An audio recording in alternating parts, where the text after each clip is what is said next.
विद्यार्थियों, आप सभी का इस चैनल में स्वागत है। आज हम अध्ययन करने वाले हैं कक्षा 9 के सामाजिक विज्ञान विषय में भूगोल का अध्याय 6 जनसंख्या। तो यह जनसंख्या का पार्ट 2 है। इससे पहले पार्ट 1 डाला जा चुका है और इससे आगे भी पार्ट 3, 4 और क्वेश्चन आंसर डाले जाएंगे। तो लगातार वीडियो प्राप्त करने के लिए आप इस चैनल को सब्सक्राइब करें और बेल आइकन दबाएं ताकि जितने भी वीडियो डाले जाएं उसकी नोटिफिकेशन आप तक तुरंत पहुंच जाए। तो हम देखिए अध्ययन करते हैं जनसंख्या वृद्धि और जनसंख्या परिवर्तन की प्रक्रिया। तो जनसंख्या एक परिवर्तनशील प्रक्रिया है और आबादी की जनसंख्या वितरण एवं संगठन में लगातार परिवर्तन होता है। यह परिक्रम 3 क्रम प्रक्रिया में चलता है: जन्म, मृत्यु और प्रवास। आपसी संयोजन के प्रभाव के कारण। तो अभी हम आपको जन्म, मृत्यु और प्रवास के बारे में भी आगे बताएंगे। जनसंख्या वृद्धि का अर्थ क्या होता है? तो देखिए, जनसंख्या वृद्धि का अर्थ किसी विशेष समय अंतराल में या 10 वर्षों के भीतर किसी देश राज्य के निवासियों की संख्या में परिवर्तन। यह परिवर्तन जो है यही जनसंख्या वृद्धि है। तो इस प्रकार के परिवर्तन को 2 प्रकारों से व्यक्त किया जाता है। पहला सापेक्ष वृद्धि और दूसरा है प्रति वर्ष होने वाले प्रतिशत के आधार पर परिवर्तन। तो देखिए कि प्रत्येक वर्ष या एक दशक में बढ़ी जनसंख्या कुल जनसंख्या में वृद्धि का परिणाम है। पहले की जनसंख्या, जैसे कि 2001 की जनसंख्या को बाद की जनसंख्या, मतलब कि हर 10 वर्ष में जो जनगणना होती है, तो 2001 में जब जनगणना हुई और 2011 की जनगणना, इनको आपस में घटाया जाता है। 2011 में से 2001 की जनगणना को घटाएंगे तो वो जो निकलता है वही निरपेक्ष जनसंख्या होती है।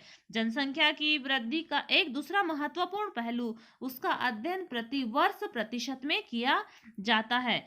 तो देखिए ये प्रतिशत है, जिस प्रकार से ये हर 10 वर्ष में जो जनगणना हुई उसका अध्ययन प्रतिशत के आधार पर किया गया। 51 और 61 के बीच की जो जनगणना है तो उसमें 21.64% रहा। फिर उसके बाद में 61 से 71 तक की जो जनगणना हुई तो उसमें 24.8%। फिर 71 से 81 की जनगणना में 24.66%। उसी प्रकार 81 से 91 तक में जो जनगणना हुई उसमें 23.87% हुआ। और 91 से 2000 में जो जनगणना हुई वो 21.54%। और 2011 की जो जनगणना हुई उसमें 17.64% जनसंख्या दर है। इस प्रकार से यह रेखा के माध्यम से बताया गया है और ये सांख्यिकी के माध्यम से आप देख रहे हैं। तो आप देखिए कि प्रति वर्ष 2% वृद्धि की दर का अर्थ जिस दिए हुए किसी वर्षों के मूल जनसंख्या में प्रत्येक 100 व्यक्तियों पर 2 व्यक्तियों की वृद्धि होना, इसे वार्षिक वृद्धि दर भी कहा जाता है। मतलब जनसंख्या में वृद्धि को वार्षिक वृद्धि दर कहा जाता है कि एक वर्ष में 2 व्यक्तियों की संख्या बढ़ी, मतलब 100 व्यक्तियों में 2 व्यक्ति बढ़े। भारत की आबादी 1951 में 3,610 लाख से बढ़कर के 2011 में यह 12,000 लाख हो चुकी है। तो इस प्रकार से भारत की आबादी बढ़ती जा रही है। तो ये देखिए, ये आपको निरपेक्ष और सापेक्ष जो जनसंख्या वृद्धि है वो आपको आंकड़े दिए गए हैं। उसी प्रकार से देखिए कि केवल इस पर ध्यान देना आवश्यक है कि देश की आबादी बहुत अधिक है और जनसंख्या में कम वार्षिक दर लगाया जाता है तो उसमें सापेक्ष वृद्धि बहुत अधिक हो जाती है और 10 करोड़ जनसंख्या में न्यूनतम दर से भी वृद्धि होती है, तब भी जुड़ने वाले लोगों की कुल संख्या बहुत अधिक होती है। भारत को वर्तमान जनसंख्या में वार्षिक वृद्धि संसाधनों और पर्यावरण के संरक्षण को निष्क्रिय करने के लिए पर्याप्त है और वृद्धि दर में कमी, जन्म दर में निरंतरता के लिए किए गए जा रहे प्रयासों की सफलता को प्रदर्शित करना। और इसके बावजूद जनसंख्या की वृद्धि जारी है और 2045 तक भारत चीन को भी पीछे छोड़ जाएगा। यदि इसी प्रकार से भारत की जनसंख्या बढ़ती गई तो 2045 तक भारत की जनसंख्या चीन से भी अधिक हो जाएगी। जनसंख्या वृद्धि परिवर्तन की प्रक्रिया को हम 3 रूपों में जानेंगे: जन्म दर, मृत्यु दर और प्रवास के माध्यम से। जन्म एवं मृत्यु दर के बीच का अंतर जनसंख्या की प्राकृतिक वृद्धि कहलाता है। तो प्राकृतिक वृद्धि किसे कहते हैं? तो जन्म दर और मृत्यु दर के बीच जो अंतर होता है उसे प्राकृतिक वृद्धि कहा जाता है। एक वर्ष में प्रति 1000 व्यक्तियों पर जन्म लेने वाले जीवित बच्चों की संख्या को जन्म दर कहा जाता है और यह वृद्धि का एक प्रमुख घटक है, क्योंकि भारत में हमेशा जन्म दर मृत्यु दर से अधिक होती है। उसी प्रकार से हम देखते हैं मृत्यु दर।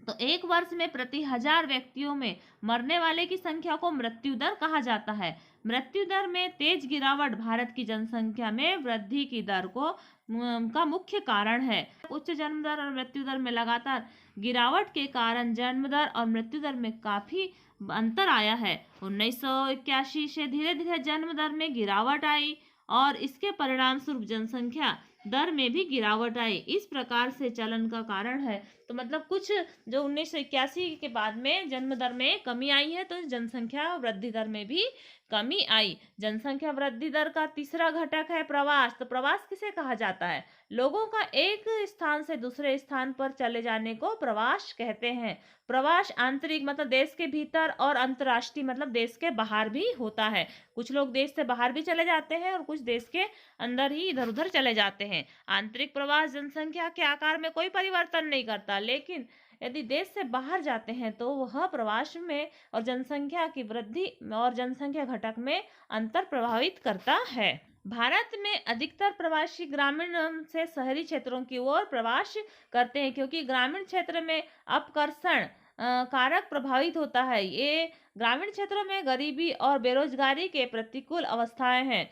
तो अपकर्षण प्रभाव मतलब कि गांव में कार्य नहीं मिल पाता, जिसके कारण लोग शहरों की ओर निवास करते हैं और रोजगार के अवसर पाने के लिए शहरों की ओर जाते हैं। प्रवास जनसंख्या परिवर्तन का एक प्रमुख घटक है। ये केवल जनसंख्या के आकार को ही प्रभावित नहीं करता, बल्कि उम्र और लिंग के दृष्टिकोण से नगरीय और ग्रामीण जनसंख्या की संरचना को भी परिवर्तित करता है। भारत में ग्रामीण नगरीय प्रवास के कारण शहरों और नगरों की जनसंख्या में नियमित वृद्धि हुई है। 1951 में कुल जनसंख्या 17.29% नगरीय जनसंख्या थी, जो 2011 में यह बढ़कर के 31.80% हो गई है और एक दशक से 2001 से 11 के भीतर 10 लाख से अधिक जनसंख्या वाले नगरों की संख्या 35 से बढ़कर के 53 हो चुकी है। मतलब गांव से लोग अधिकतर शहरों की ओर प्रवास करते जा रहे हैं और शहरों में रहना ज्यादा पसंद कर रहे हैं। आयु संरचना। किसी देश में जनसंख्या की आयु संरचना वहां के विभिन्न आयु समूहों के लोगों की संख्या को बढ़ाता है। यह जनसंख्या की मूल विशेषताओं में से एक है।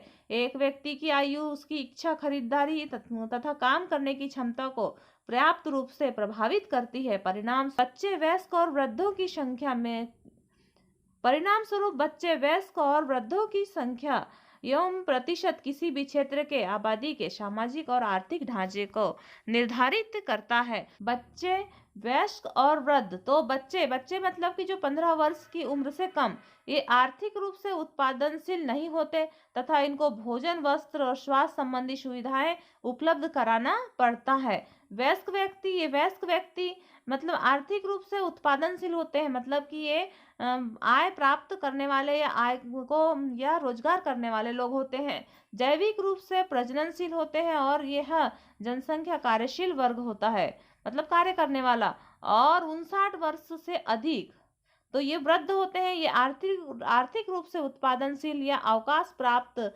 हो सकने वाले होते हैं, जो स्वैच्छिक रूप से कार्य, इनकी इच्छा होगी वृद्धों की तो ही कार्य करेंगे, तो स्वैच्छिक रूप से कार्य करने वाले होते हैं। तो देखते हैं हम वयस्कों का प्रतिशत है, वयस्क लोगों का प्रतिशत है 58.7%, वृद्धों का प्रतिशत है 6.9 और बच्चे का प्रतिशत है 34.4%।